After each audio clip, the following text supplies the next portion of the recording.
সুবর্ণচরের প্রায় ৪০০ কৃষকের মাঝে ৪% মুনাফায় কৃষি বিনিয়োগ বিতরণ। সোশ্যাল ইসলামী ব্যাংকের উদ্যোগে নোয়াখালী সুবর্ণচর উপজেলার প্রায় ৪০০ সয়াবিন ও মরিচ চাষের মাঝে ৪% মুনাফায় কৃষি বিনিয়োগ বিতরণ করা হয়েছে। শনিবার ৪ জানুয়ারি সকাল ১১টায় সুবর্ণচর উপজেলা পরিষদ প্রাঙ্গণে এই বিনিয়োগ বিতরণ করা হয়।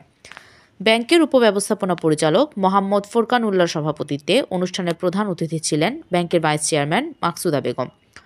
বিশেষ অতিথি ছিলেন ব্যাংকের স্বতন্ত্র পরিচালক মোর্শেদ আলম খন্দকার, সুবর্ণচর উপজেলার নির্বাহী কর্মকর্তা সুরাইয়া আক্তার লাকি, ব্যাংকের উপব্যবস্থাপনা পরিচালক নাজমুস সায়াদাত, এগ্রিকালচারাল ফাইন্যান্স ডিভিশন এর বিভাগীয় প্রধান শ্যামসুন্দর রায়, জেলা প্রশিক্ষণ কর্মকর্তা শহীদুল ইসলাম, সলিডারিটি নেটওয়ার্ক এশিয়ার head of supply Mujibul Haque, উপজেলা কৃষি কর্মকর্তা হারুনুর রশিদ সহ স্থানীয় গণ্যমান্য ব্যক্তিবর্গ ও কৃষক কৃষানীরা।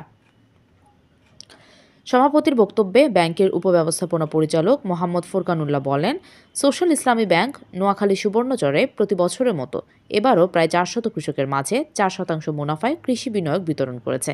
পর্যায়ক্রমে এই এলাকার সকল কৃষকের মাঝে বিনিয়োগ সুবিধা প্রদানের মাধ্যমে দেশকে খাদ্যে স্বনির্ভর করতে সোশ্যাল ইসলামী ব্যাংক প্রত্যক্ষ ভূমিকা রাখবে বলেই তিনি আশাবাদ ব্যক্ত করেন।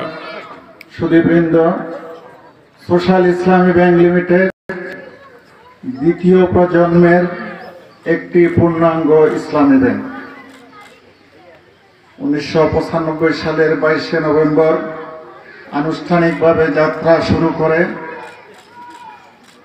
এই পর্যন্ত সারা শাখা উপশাখা, এজেন্ট ব্যাংকিং আউটলেট এবং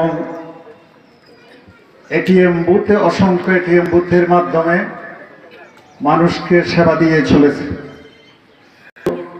সব ব্যাংকগুলো করে, সরকারি, বেসরকারি, ইসলামী, কনভেনশনাল, সব ব্যাংকে যে সব লেনদেন করে ফর্মাল ব্যাংকিং, আর একটা নন ফর্মাল ব্যাংকিং, যেগুলো বর্তমানে কিছু কিছু ব্যাংক করে, আগে কোনো ব্যাংকে করতো না ৯৫ সাল নাগাদ। সেটা হলো দেশের প্রান্তিক জনগোষ্ঠীকে অর্থনৈতিক কর্মকাণ্ডে যুক্ত করার মাধ্যমে তাদের জীবনমানের উন্নয়ন করা। এই মাঠে, এই অনুষ্ঠানে আমার ধারাবাহিক আজকে তৃতীয়বারের উপস্থিতি। ২০২২ সালে একবার এসেছিলাম, ২০২৩ সালে একবার এসেছিলাম, ২০০৪ আমাদের শ্রদ্ধেয় পরিচালক মহোদয়, ওনার মাতৃভূমি, ওনার জন্মভূমি নোয়াখালী, উনি ওনার বক্তব্যে আপনাদের বলেছেন যে মাঝখানে ২-২.৫ মতো দিতে পারছিলাম না। এর কার্যালয়ে যে বিভাগ এই কৃষি বিতরণে বিনিয়োগ বিতরণ করবো কিনা, আমি ওনার চেষ্টা করি যাদের মধ্যে বিনিয়োগ বিতরণ করি তাদের ভিতর তো ডিফল্ট কালচার। বাংলাদেশ ব্যাংক থেকে আমাদেরকে দায়িত্ব দেওয়া হয়েছে, সেই দায়িত্বের একটা অংশ হিসাবে ছিল না, আপনারা টাকা পাননি। সমস্ত ব্যাংকের কর্মকর্তারা একটা মানসিক দুর্দশার ভিতর দিয়ে অনেকগুলো দিন তারা কাটিয়েছে, এবং আপনারা হয়তো ব্যাংকে গিয়ে পাননি। ম্যানেজার বলেন বা সেকেন্ড অফিসার বলেন, সবাই বিব্রত করা অবস্থায় ছিল। যেটা আমাদের ডিরেক্টর মহোদয় বলে গেছেন, আসলে ব্যাংকের কাজ হলো একজনের কাছ থেকে টাকা ধার আনবে, আরেকজনকে সেই টাকাটা বিনিয়োগ করবে। সুতরাং ধার করা টাকাটা কিন্তু আপনাদের মাঝখানে বিনিয়োগ করা ছিল। আপনারাই যখন আবার টাকার জন্য যাবেন, তাহলে কোথা থেকে টাকা দেবে? টাকা তো আপনাদের হাতেই ছিল। তো সেই দুর্যোগ কেটে গিয়েছে।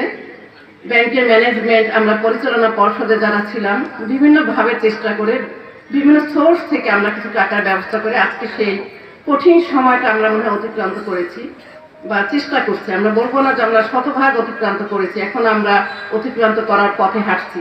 আমরা আমাদের মতো করে চেষ্টা চালিয়ে যাচ্ছি যাতে আপনাদের সেই কষ্টগুলা আর আমাদেরকে দেখতে না হয়, ব্যাংকের কোনো অফিসারকে আর কান্নাকাটি করতে না হয়। অনেকে আপনাদের এই প্রেশার বা সাধারণ জনগণের প্রেশারের ভয় চাকরি পর্যন্ত ছেড়ে দিতে চেয়েছিল। তো সেই অবস্থা আজকে নেই। আপনারা দেখেছেন এখন সেই জনগণের টাকা তোলার জন্য ব্যাংকে গিয়ে ভিড় জমায় না। তারা আজকে স্বস্তি। সোশ্যাল ইসলামী ব্যাংকও কোনোদিন নিঃশেষ হয়ে যাবে না। বাংলাদেশ যতদিন থাকবে, এই ব্যাংক ততদিন থাকবে। আপনার টাকা আপনি একদিন ফেরত পাবেন, আজকে আশ্বস্ত করে যাচ্ছি আপনাদেরকে। অনুপ্রাণিত। নোয়াখালী থেকে আমাদের প্রতিনিধি আহসান হাবিব এর পাঠানো তথ্য ভিডিও চিত্রে PIB ৭১ টিভি।